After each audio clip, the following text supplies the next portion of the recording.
Salam kepada semua jemaat Tuhan. Mari kita bersama-sama mempersiapkan hati kita untuk ibadah perjumpaan kudus kita hari ini. Mari kita bersama-sama bangkit berdiri. Tuhan beserta kamu. Saya gembira bila mereka berkata kepada saya, hai, marilah kita menyanyi kepada Tuhan.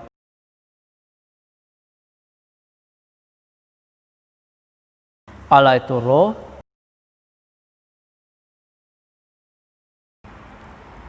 kemuliaan pada Allah Bapa, Anak dan Roh Kudus.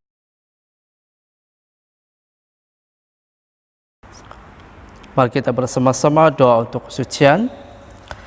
Ya Allah yang Maha Kuasa, semua manusia terbuka di hadapan Tuhan.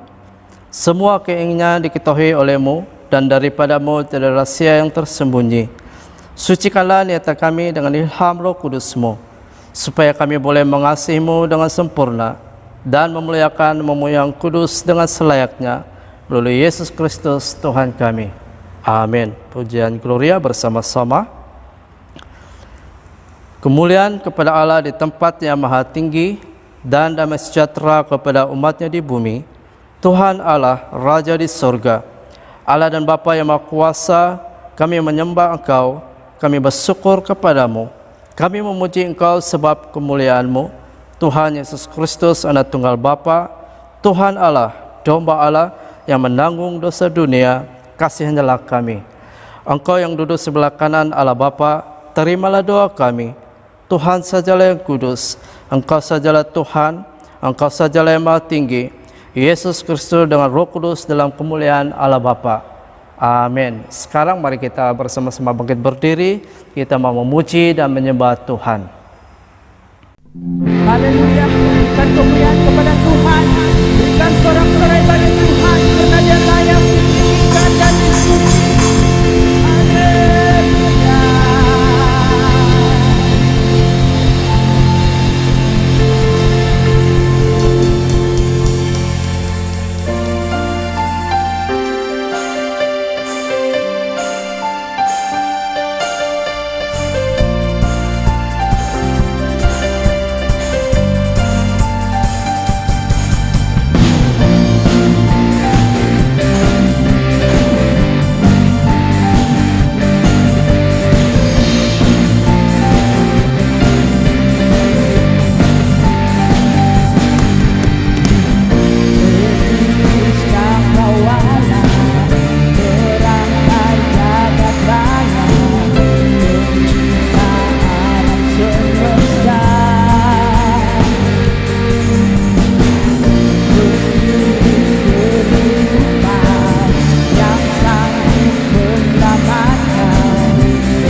Shalom kepada semua jemaat Tuhan. Kita bersyukur sekali lagi kita dapat bertemu di dalam ibadah pada minggu ini.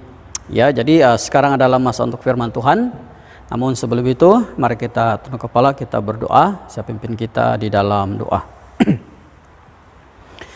Puji dan syukur pada surga, sekali lagi kami kembalikan kepadamu atas pimpinan dan penyertaan-Mu kepada kami sepanjang hidup kami, khususnya di dalam keadaan yang kami lalui akhir-akhir ini. Dan apa yang lebih penting, kami sangat bersyukur untuk masa yang Tuhan berikan kepada kami beribadah sekali lagi walaupun hanya bersama dengan keluarga. Dan sebentar lagi kami mendengar firman-Mu. Kami berdoa biarlah hikmat kuasa daripada Roh Kudus Tuhan akan memimpin hamba-Mu untuk menyingkapkan segala rahasia yang tersimpan di dalam firman Tuhan ini untuk kami dengar, belajar bersama-sama. Terima kasih Tuhan, di dalam Yesus Kristus kami sudah berdoa. Amin. Nah, saya percaya kita semua merasakan bahwa tahun 2021 ini adalah tahun yang mencabar kepada kita semua, ya, karena baru saja kita menyambut tahun baru. Sekarang kita sudah mulai dengan PKP lagi, ya, untuk 14 hari. Dan kemudian diikuti lagi dengan pengisytiharan darurat, ya, pentadbiran sehingga 1 Agustus 2021. Namun agak unik karena di tengah-tengah hiruk pikuk atau dunia yang agak kacau bilau ini, ya, kita pula seperti melalui satu masa sunyi dan senyap. Khususnya dalam semangat kita, terutama dari segi harapan kita untuk sepatutnya dapat kembali beribadah sama seperti biasa di gereja. Memang kita tahu bahwa Allah hadir di mana-mana dan kita boleh beribadah di mana-mana. Namun saya percaya ramai di antara kita merindukan, ya, untuk beribadah, suasana beribadah bersama-sama, berkumpul bersama-sama dengan saudara seiman seperti biasa. Apatah lagi ini adalah sesuatu yang sangat didorong oleh Yesus supaya kita dapat bersama-sama dengan saudara-saudara seiman beribadah, terutamanya di gereja. Jadi persoalannya adalah bagaimanakah kita menempuhi fasa sunyi dan senyap ini, ya. Adakah ini turut mengusungkan dan mengeringkan semangat kita untuk memulakan tahun 2021 ini di dalam Tuhan?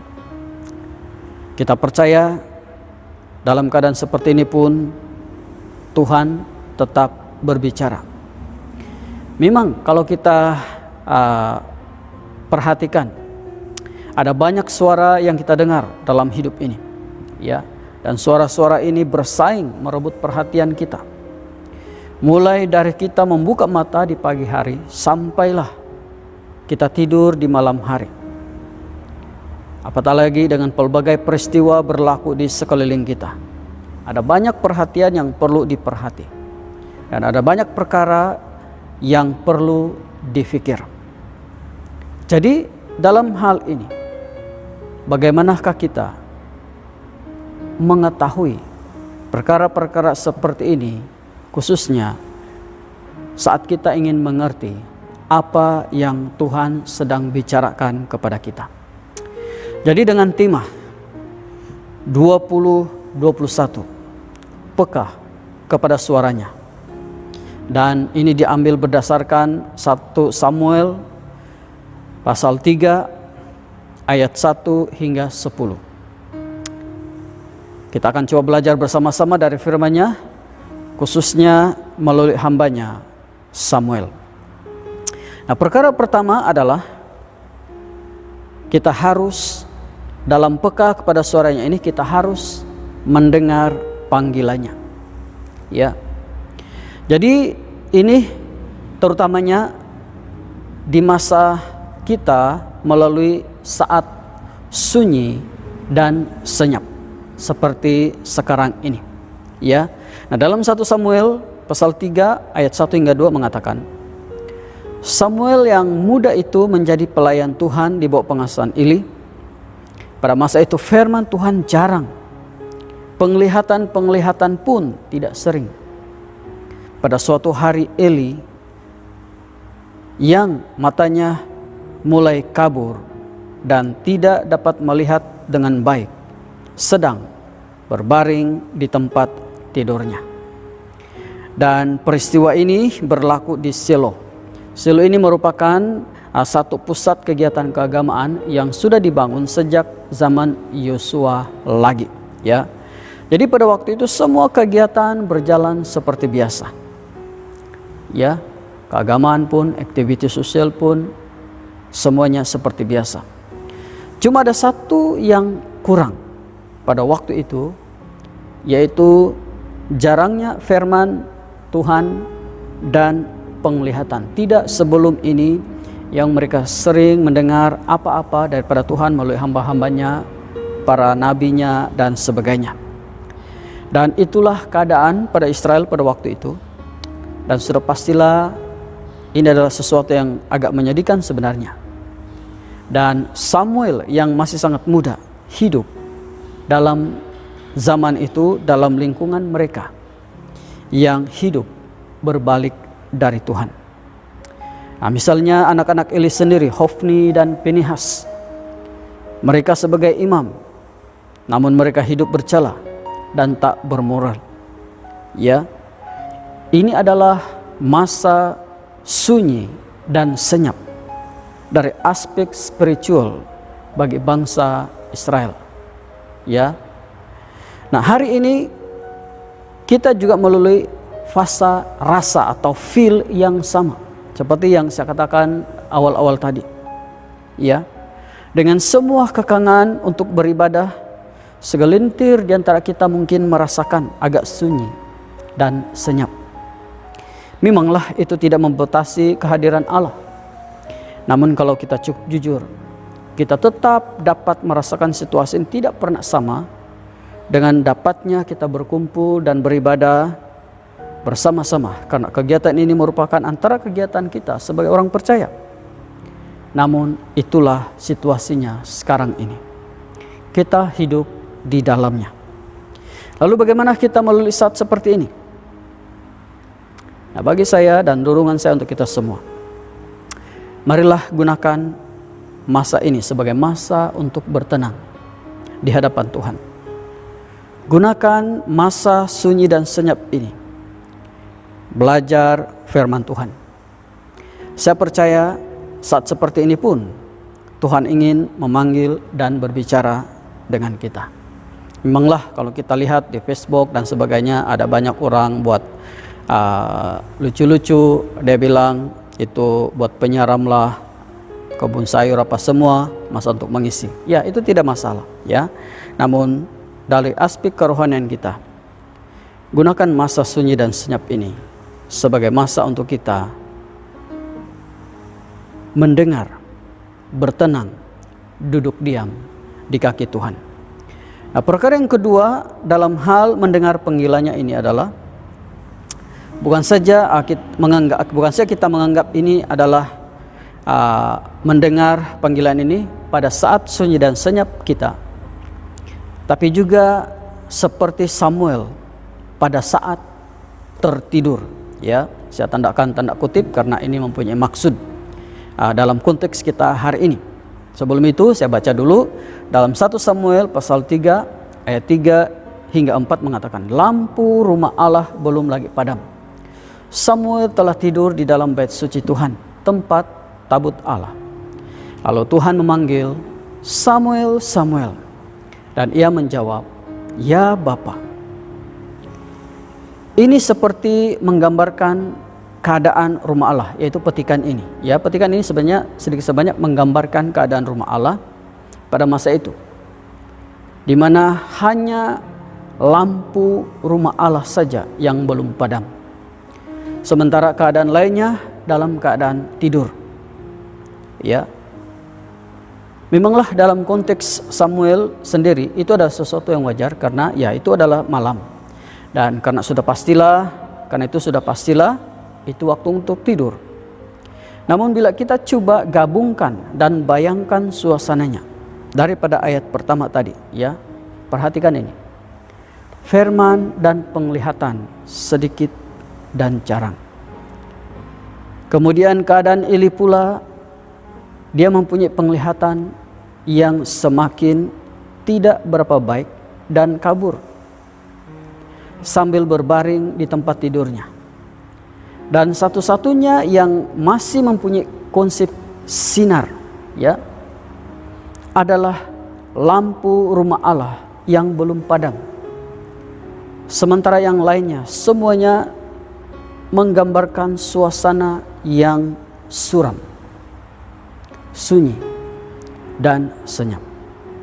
Seperti ada sesuatu yang agak menyentuh hati kalau kita coba bayangkan, dalami, dan hayati situasi pada waktu itu. Ada sesuatu yang menyentuh hati, sayu, dan kerinduan kepada suasana yang sepatutnya lebih ceria, yang lebih dengan sukacita, yang lebih dengan damai daripada Tuhan. Jadi dalam suasana yang suram seperti ini, seperti mana yang kita alami juga hari ini, ya. Karena kalau kita tinggal gereja seperti tiada apa-apa. Kalau kita mengingat kembali pelayanan kita, itu seperti hanya satu memori, satu kenangan.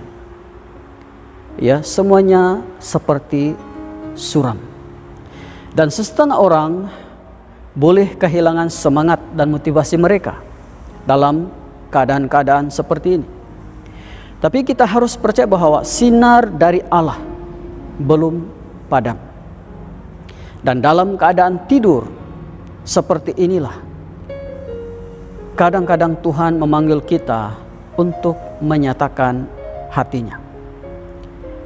Oleh itu, daripada terus hanyut dengan keadaan yang suram ini, adalah lebih baik kita menggunakan keheningan yang ada ini, kesenyapan yang ada ini, kesunyian yang ada ini, untuk menjadi lebih peka, untuk mendengarkan panggilannya atau mendengarkan suaranya, dan menantikan sinar terang daripada Tuhan.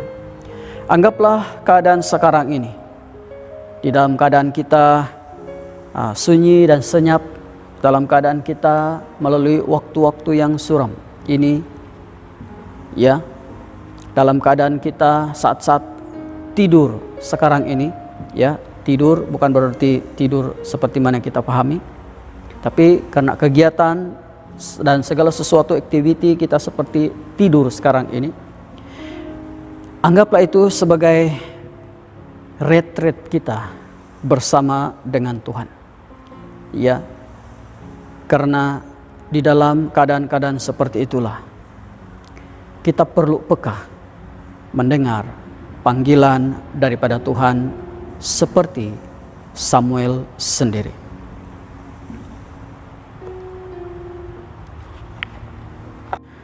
Nah, perkara yang kedua dalam hal peka kepada suaranya ini adalah, setelah kita mendengar, kita juga perlu menyelidiki panggilan tersebut, ya. Dan dalam hal menyelidiki ini, ya, pertama sekali kita harus melalui hamba-hambanya, ya. Karena kita tahu kita memiliki atau mempunyai orang-orang yang mungkin lebih faham, lebih mengerti akan setiap perkara-perkara tertentu berdasarkan pengalaman mereka dan sebagainya.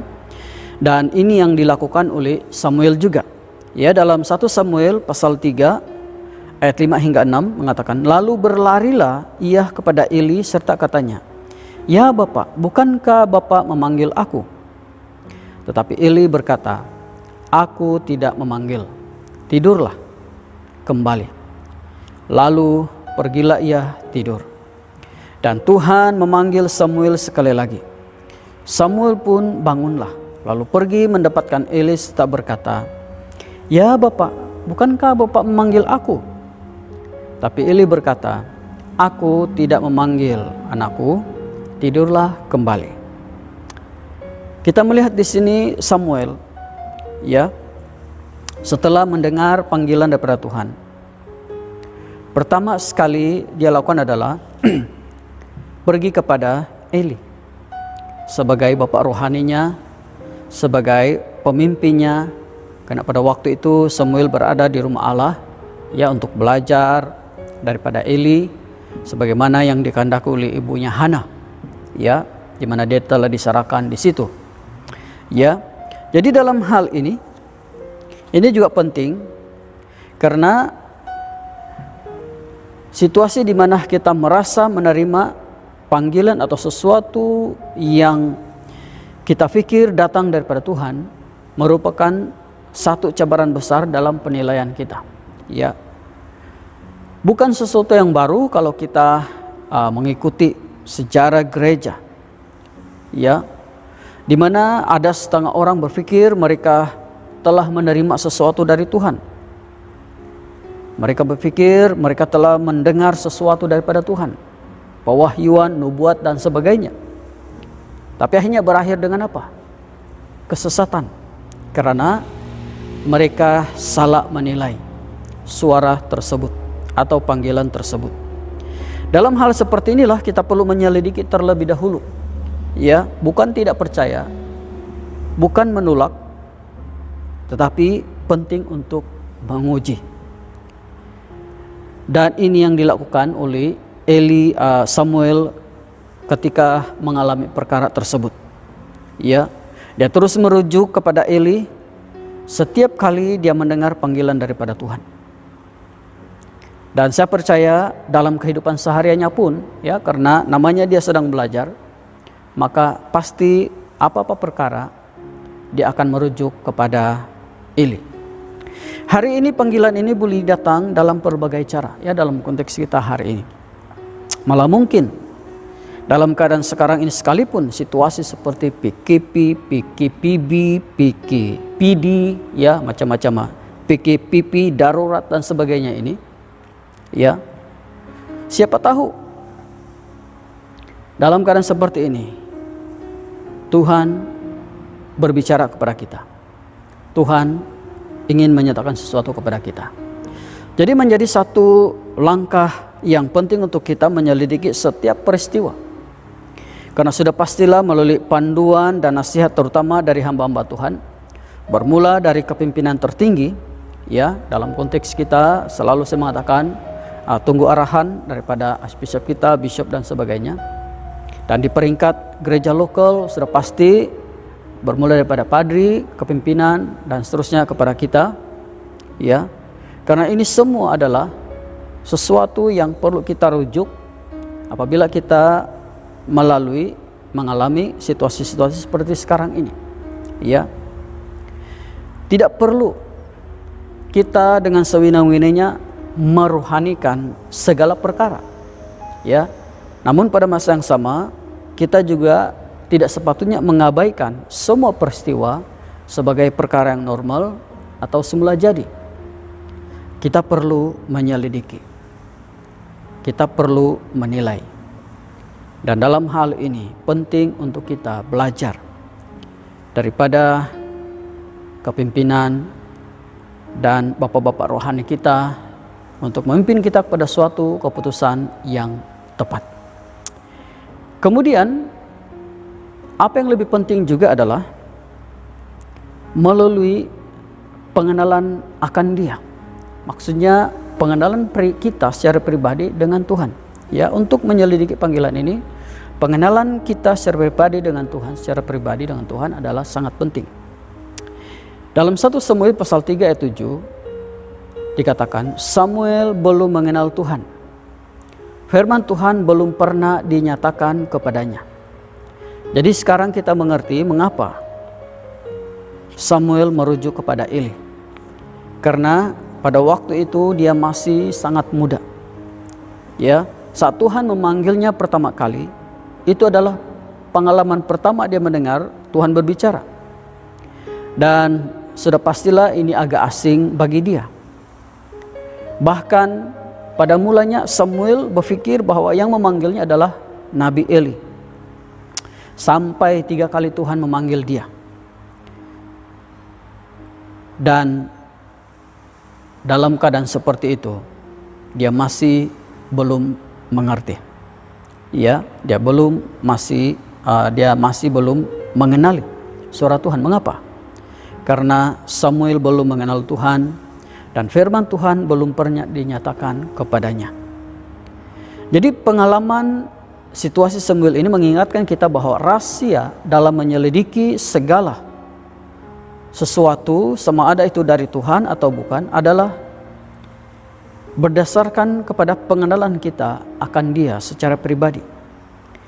Bagaimana kita mempunyai pengalaman akan Dia secara mendalam. Ya, maksudnya ini memerlukan kita melakukan sesuatu untuk dapat mengenali Dia dengan lebih dalam. Ya. Dalam hal ini itu bukan saja melalui perjalanan yang lama kita bersama dengan Dia. Maksudnya kita telah melalui satu masa pelayanan yang panjang bersama dengan Dia. Ya, karena itu pun penting, pengalaman itu penting. Tetapi ada apa yang lebih penting adalah sudah pastilah itu melalui hubungan yang erat antara kita dengan Dia, yaitu dengan Tuhan. Dan ini boleh dilakukan melalui sentiasa membaca, merenungkan, dan melakukan firman-Nya dalam hidup kita setiap hari. Karena seluruh mengenai isi hati Tuhan ada di dalam firman-Nya. Dan kalau kita sentiasa membaca, merenung, dan melakukannya, maka kita juga akan mengenali Dia dengan lebih dalam. Apabila kita mengenali dengan Dia lebih dalam, maka itu sangat membantu untuk kita saat kita perlu menyelidiki satu suara, satu panggilan, sama ada itu daripada Tuhan atau suara-suara yang lain. Karena gembala-gembala, domba-domba pasti mengenal suara gembalanya. Dan itulah yang akan kita alami saat kita mempunyai pengalaman dan pengenalan akan Dia secara mendalam. Sementara yang ketiga adalah untuk kita peka kepada suaranya. Kita perlu setelah kita mendengar dan menyelidiki, kita perlu mengerti. Ya, jadi maksudnya kepekaan di sini bukan setekat peka mendengar bunyi-bunyi atau suaranya, tetapi lebih dalam, lebih jauh daripada itu, yaitu sampai ke tahap di mana kita dapat menyelidiki dan seterusnya dapat mengerti suara itu atau panggilan itu sendiri. Jadi dalam hal ini, ya, bagaimana supaya kita dapat mengerti panggilannya? Ya, pertama adalah kita harus siap untuk mengerti. Ada ramai orang menerima panggilan atau mendengar suara daripada Tuhan sendiri, barangkali dengan pelbagai cara, tapi tidak siap untuk mengerti, dan mereka mengabaikannya begitu saja. Tapi untuk kita, ya, untuk 2021 ini, kita mau belajar satu perkara. Kita mau siap untuk mengerti dan menjadikan ini sebagai sesuatu sikap kita untuk tahun ini. Dalam 1 Samuel pasal 3 ayat 8 mengatakan, Tuhan memanggil Samuel sekali lagi untuk ketiga kalinya. Ia pun bangunlah, lalu pergi mendapatkan Eli serta katanya, "Ya Bapak, bukankah Bapak memanggil aku?" Lalu mengertilah Eli bahwa Tuhanlah yang memanggil anak itu. Jadi saat Samuel datang kepada Eli di tengah malam untuk ketiga kalinya, sadarlah Nabi Eli bahwa yang memanggil Samuel adalah Tuhan. Nabi Eli membimbing Samuel untuk meresponi panggilan Allah ini dengan kerendahan hati. Nabi Eli mengatakan kepada Samuel, "Apabila Tuhan memanggilmu kembali, jawablah dengan ini, ya.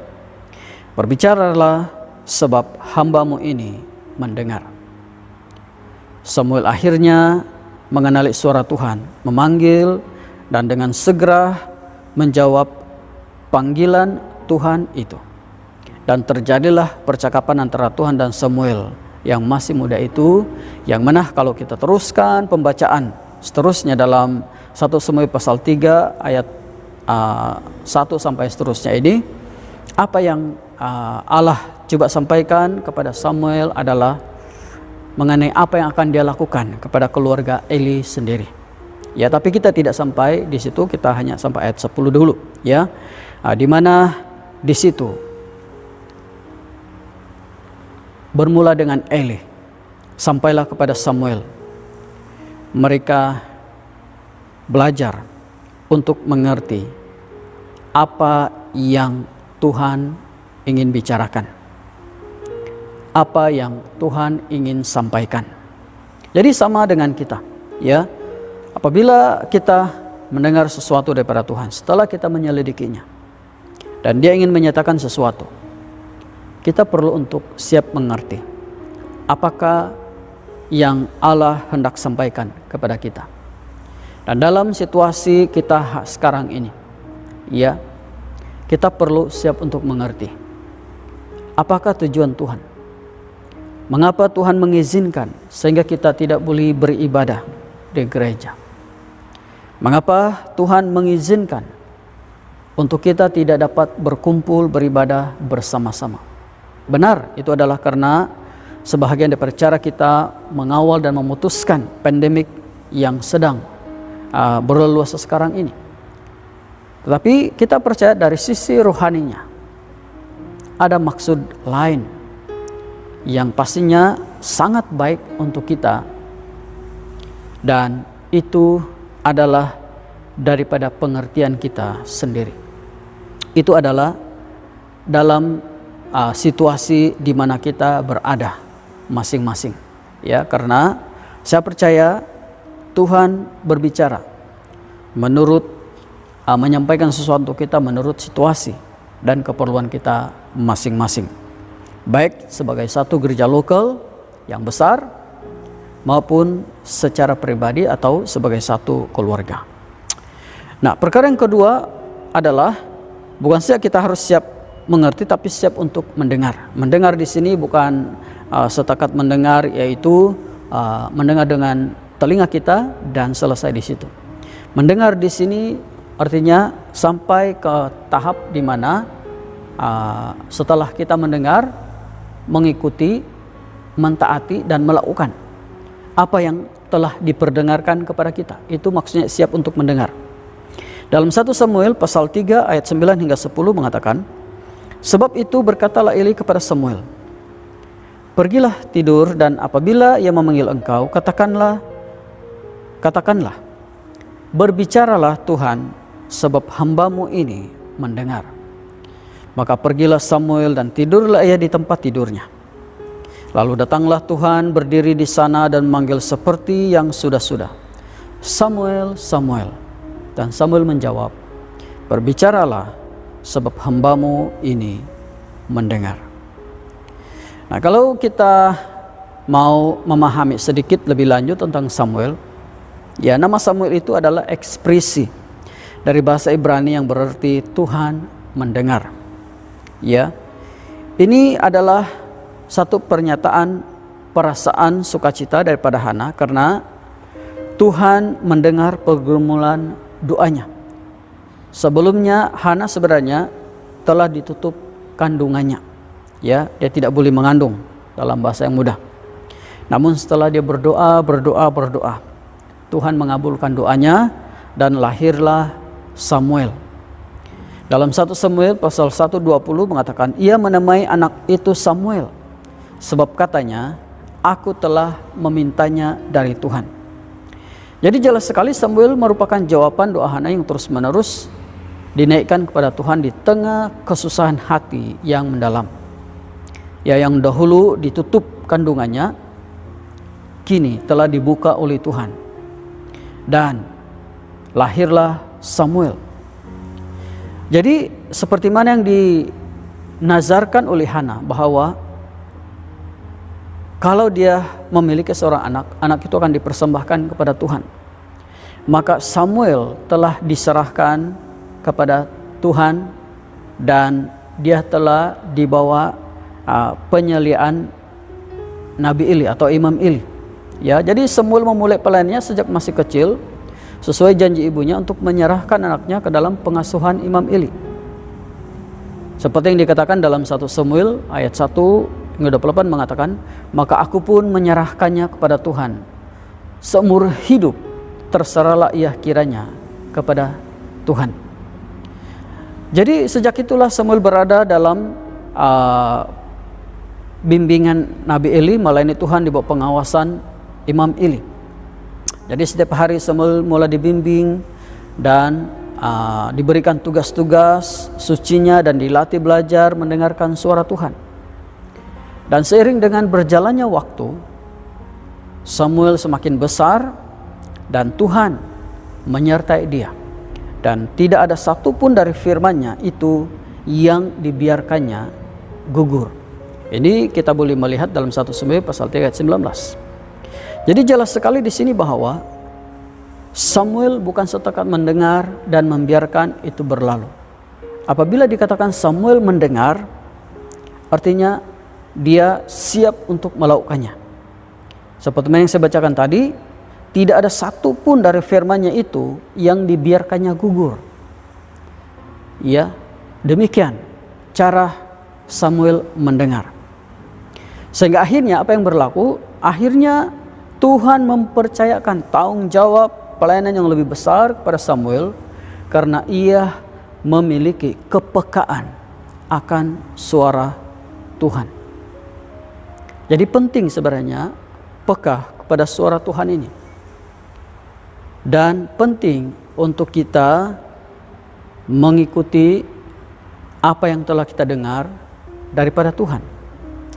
Jadi sebagai kesimpulan, dalam semua keadaan Tuhan boleh memanggil kita. Ya. Tuhan boleh memanggil kita dalam waktu yang kacau balau maupun pada masa tenang dan sunyi senyap. Keadaan sekarang ini di mana membuat seluruh kegiatan ibadah kita seperti dalam keadaan sunyi dan senyap merupakan keadaan yang turut kita boleh gunakan untuk retreat ya dengan Tuhan. Supaya kita lebih peka kepada panggilannya, mendengar suaranya, dan coba menyatu dengan isi hatinya. Oleh itu, permulaan 2021 yang seperti ini diharap tidak akan membuat kita semakin merasa jauh daripada Tuhan. Sebaliknya ini akan mendorong kita untuk memulakan tahun 2021 ini dengan menanam satu sikap. Ya, menanam satu sikap. Kita memulakan tahun 2021 ini dengan menanam satu sikap di dalam diri kita, yaitu kita mau semakin peka kepada suara Tuhan. Karena ini juga selari sebenarnya dengan tema kita Duc in Altum, pergi ke tempat lebih dalam. Dan dalam konteks ini, dalam hal mendengarkan suaranya, kita mau lebih peka kepada suaranya. Apakah yang Tuhan mau berbicara kepada kita dalam keadaan-keadaan seperti ini? Ya, jadi kita mau positif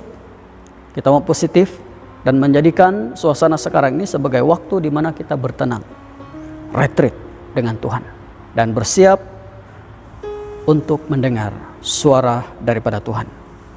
Semoga ini mendorong kita dengan penuh semangat untuk memulakan tahun ini, khususnya 2021 ini, untuk terus lebih bekerja di dalam Tuhan untuk kemuliaannya. Semoga Tuhan berkati. Mari kita tunduk kepala, kita berdoa.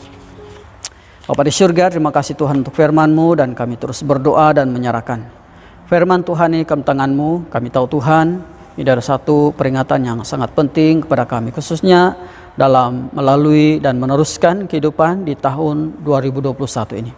Kami berdoa supaya satu sikap yang akan kami tanam di dalam hidup kami adalah supaya kami lebih peka kepada suara-Mu, supaya kami lebih mendalami akan isi hati Tuhan, untuk lebih mengerti, mendengar, dan seterusnya mentaati dan melakukan apa yang Tuhan ingin kami lakukan sesuai dengan situasi dan keadaan kami masa ini.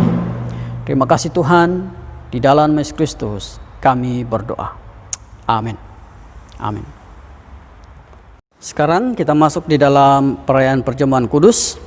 Jadi sebelum itu mari kita semua mengakui dosa-dosa kita di hadapan Tuhan. Bersama kita, Allah yang penuh belas kasihan, Bapa kami di surga, Pencipta kami dan Hakim kami. Kami telah berdosa terhadap Engkau dan terhadap sama manusia, baik dalam pikiran, perkataan, dan perbuatan, melalui kelalaian, kelemahan, dan kesalahan yang disengajakan. Kami sekarang bertobat dan benar-benar menyesal sebab kesalahan kami. Bapa, ampunilah kami demi anak-Mu Yesus Kristus yang telah mati untuk kami. Kuatkanlah kami supaya dapat mengasihi dan mentaati-Mu dalam kehidupan yang baru. Melalui Yesus Kristus Tuhan kami. Amin. Allah yang Maha Kuasa mengasihani kamu, membebaskan kamu dari segala dosamu. Melalui Yesus Kristus Tuhan kita. Dia meneguhkan dan menguatkan kamu untuk pelayanannya dan kuasa Roh Kudus, dan melihara kamu dalam kehidupan yang kekal. Amin. Sekarang mari kita mempersiapkan hati kita untuk memberikan yang terbaik kepada Tuhan.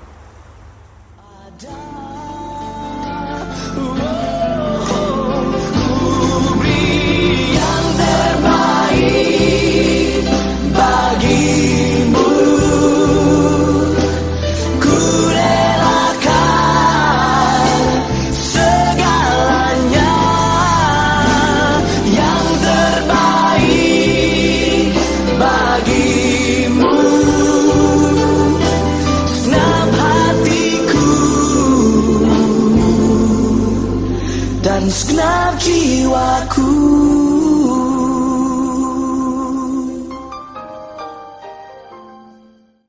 Sekarang kita masuk dalam doa pengudusan. Mari kita semua duduk atau berlutut. Semua kemuliaan kepadamu Bapa kami di surga, sebab dalam kemurahan-Mu Engkau menyerahkan anak-Mu yang tunggal, Yesus Kristus, untuk disiksa dan mati di atas kayu salib untuk penebusan kami. Di situ Dia telah membuat pendamaian yang penuh untuk dosa-dosa seisi dunia, dan persembahkan dirinya sendiri sebagai korban satu kali sahaja untuk segala dosa kita. Dia telah menentukan dan di dalam Injilnya merintahkan kita untuk melanjutkan perjamuan ini sebagai peringatan abadi akan kematiannya yang sangat nilainya sampai Dia datang kembali. Dengarlah kami yang meminta dengan rendah hati, ya Bapa yang berkasihan, dan kurniakanlah supaya melalui kuasa Roh Kudus kami yang menerima kurnia-kurnia ini, roti dan air anggur, menurut peraturan anak-Mu Yesus Kristus penyelamat kami, sebagai peringatan akan sengsara dan kematiannya, akan mendapat bahagian dalam tubuh dan darahnya yang sangat berharga itu. Pada malam Tuhan sedihati, Dia mengambil roti, mengucap syukur, lalu mecah-mecahkan roti itu dan bagikannya kepada murid-muridnya sambil berkata, ambil dan makan. Inilah tubuh aku yang diberikan untuk kamu. Buatlah demikian sebagai peringatan akan aku. Begitu juga setelah habis makan, Dia mengambil cawan serta mengucap syukur, lalu memberikannya pada murid-muridnya serta berkata, minumlah ini kamu semua, ini adalah darah aku, darah perjanjian baru, yang dicurahkan bagi kamu dan bagi semua orang untuk pengampunan dosa. Buatlah demikian setiap kali kamu melakukannya sebagai peringatan akan aku. Amin. Bersama kita berseru, Kristus telah mati, Kristus telah bangkit, Kristus akan datang lagi. Kita memecahkan roti ini untuk mendapat bahagian dalam tubuh Kristus.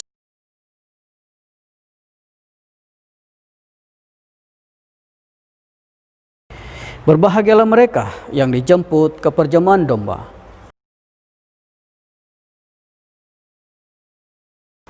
Kurnia Allah adalah untuk jemaah Allah. Dekatilah dengan iman dan dengan rendah hati. Terimalah roti dan air anggur ini sebagai peringatan baptisma untuk kamu, serta menerima di dalam hatimu dengan iman dan ucapan syukur. Amin.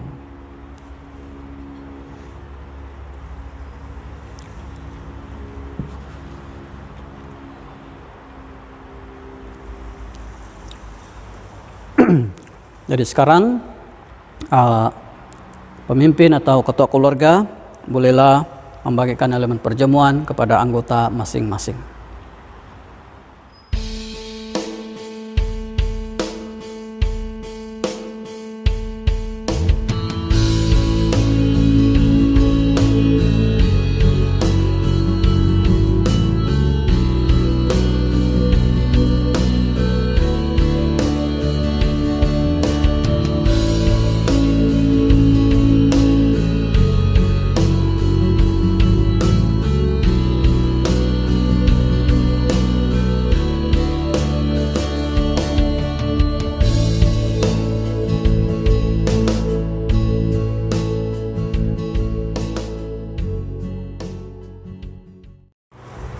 Mari kita sekarang berdoa seperti mana yang diajar oleh penyelamat kita. Bapa kami yang di surga, dikuduskanlah namamu. Datanglah kerajaan-Mu, jadilah kehendak-Mu di bumi seperti di surga. Berikanlah kami pada hari ini makanan kami sehari-hari. Ampunilah kami akan dosa-dosa kami, seperti kami juga mengampuni orang bersalah kepada kami. Janganlah membawa kami ke dalam pencobaan, tapi lepaskanlah kami daripada yang jahat.